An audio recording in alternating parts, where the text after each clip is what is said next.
বাপরে বাপ লিখেছেন যোগেন্দ্রনাথ সরকার। এখন কেন কাঠের পায়ে ঠক ঠকিয়ে চলা? বললে কথা শুনতে না যে আস্তে ছেড়ে গলা। ভাবতে বুঝি গাছ কাটলে হয় না কোনো পাপ?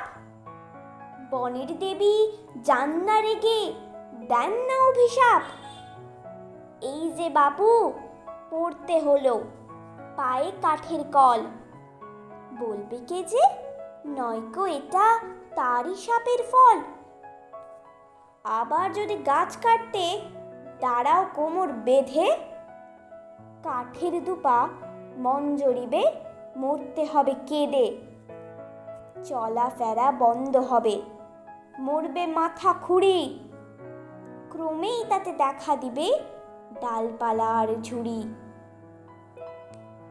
গায়ের চর্ম হবে ক্রমে গাছের ফাটা ছাল, বাসা করে থাকতে তাতে কাঠ পিঁপড়ের পাল।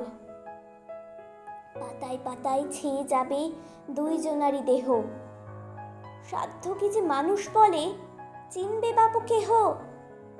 হাতে হাতে ফলটি পাবে এমন কঠিন সাপ, মূর্তি দেখে ভাববে সবাই বাপ রে বাপ।